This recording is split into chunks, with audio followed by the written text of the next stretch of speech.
Aí essa pessoa não recebe o benefício nem do INSS e muito menos do empregador. E aí, como a gente resolve essa situação? Paulo, essa é uma das questões mais interessantes do direito previdenciário, especialmente porque ela permite uma interface, uma relação que deveria ser evidente, mas nem sempre é percebida dessa forma, entre o direito previdenciário e o direito trabalhista.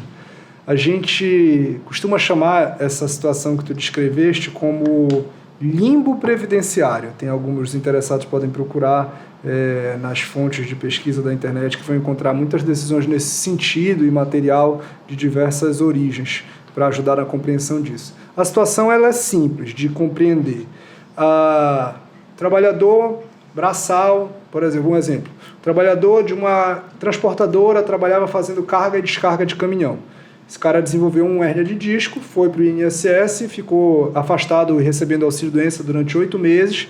Ao final desses 8 meses, o INSS fez uma perícia e disse: meu irmão, você já está bom para trabalhar, pode voltar e se apresentar na empresa, porque eu entendo que não existe mais a doença que motivou o teu afastamento.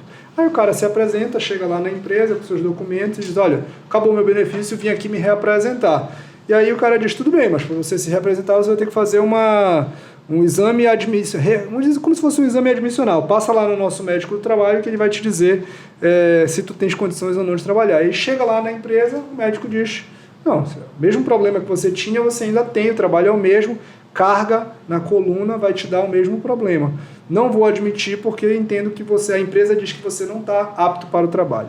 E aí você volta lá, a empresa diz: não, eu entendo que tu não estás bom, entendo que tu estás doente. E o INSS diz que tu já estás bom, que tu podes voltar para o trabalho. Aí tu fica nessa situação de nem recebe salário, nem recebe benefício previdenciário. Como que a gente trata desse assunto? Eu tenho o privilégio de trabalhar com uma das maiores advogadas trabalhistas dessa cidade, que é a doutora Paula Fracinetti. E lá no escritório a gente trata essa ação, quando a gente recebe situações como dessa natureza, a gente trata disso em duas frentes. Eu digo: olha, eu não tenho condições de dizer, o cliente diz que não pode trabalhar, mas o INSS está dizendo que ele não pode. O cliente diz que não pode trabalhar, o INSS diz que ele já pode. Então, o ideal, numa situação sozinha, é você ir ao INSS e reclamar o restabelecimento desse auxílio-doença ou mesmo a conversão em aposentadoria por invalidez. Só que pode ser que o INSS, no processo judicial, contra o INSS, você não consiga restabelecer esse benefício. E aí o que vai acontecer? Eu vou esperar um tempo o processo judicial contra o INSS tramitar e ao final desse processo eu não vou ter o restabelecimento do benefício. E aí o cliente ficou esse tempo inteiro sem receber. Nessas situações de limbo previdenciário, lá no escritório a gente atua da seguinte forma: a gente faz uma ação na Justiça do Trabalho contra o empregador para determinar a reintegração. Afinal das contas, a gente tem a informação de um órgão oficial de previdência que diz que essa pessoa está apta para o trabalho e, ao mesmo tempo, eu ajuizo uma ação contra o INSS para restabelecer o benefício previdenciário que foi cessado. E aí, obviamente, que isso é preciso ser feito isso com responsabilidade. Então, a minha recomendação para os advogados que vão atuar nessa linha é que informe essa situação nas duas iniciais que você está apresentando. Então, eu vou ao INSS e relato à Justiça Federal e relato que o benefício foi cessado e que o empregador dele não está admitindo esse trabalhador e que eu já ajuizei, eu vou ajuizar uma ação contra o trabalhador. E eu faço o contrário também. Por quê? E aí o cliente precisa saber que ele não vai poder ganhar nas duas pontas. Então, ou ele vai ganhar salário, ou ele vai ganhar benefício previdenciário. Isso é uma colocação de má-fé, né? Isso, mas aí eu estou levando isso ao conhecimento dos dois magistrados que estão processando o meu caso e estou levando aquela situação para mostrar: olha, se tem alguém que não pode, se o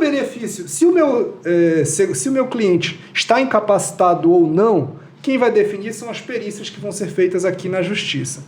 Eu, entretanto, não posso transferir esse ônus para o meu cliente. Não pode ser o segurado, e obviamente que eu estou falando aqui, o meu lugar de fala é de advogado, de trabalhador e de segurado do INSS. Não posso transferir para essa pessoa que de todas as pessoas dessa parte, desse arranjo, é o mais hipossuficiente, aquela pessoa mais vulnerável. Não posso transmitir para ele o ônus de que o INSS e o empregador deles estão chegando em conclusões diferentes em relação à condição de saúde que ele ostenta. Então o que a gente faz? Eu vou à Justiça Federal reclamar que o INSS conceda, restabeleça esse benefício e vou à Justiça do Trabalho reclamar que o empregador reintegre esse trabalhador e pague a diferença, os valores, os salários que ele ficou de receber desde que o INSS cortou esse benefício. E aí o que vai acontecer? Eu vou ter um provimento positivo em um dos dois lados. Claro que se eu tiver um provimento positivo nos dois, eu não posso receber a salário e benefício de INSS ao mesmo tempo. A gente tem que saber disso. Então a gente vai ganhar uma e perder a outra. Não dá para ganhar as duas e também a gente não vai perder as duas. Eu digo, também não posso prometer que a gente vai ganhar, mas eu digo, olha, eu tenho aqui elementos, porque se eu tiver um indeferimento da Justiça do Trabalho dizendo que esse cara está incapacitado para o trabalho, e portanto não pode ser reintegrado, eu pego essa decisão, a decisão que saiu primeiro, eu pego e levo para o outro juiz que está processando a causa correlata, para levar o conhecimento dele, dizendo, olha, a Justiça do Trabalho, doutor juiz previdenciário, a Justiça do Trabalho está dizendo que esta pessoa não tem condições de trabalho e, portanto, não determinou a reintegração. E aí você, Estado juiz, tem a obrigação de solucionar o problema para não deixar. Se você disser que ele não pode trabalhar e o outro juiz também está dizendo que ele não pode trabalhar, alguém tem que arcar com os custos da manutenção da vida e da dignidade do trabalhador, e esse alguém não pode ser o próprio segurado, que é o hipossuficiente nessa situação. Então,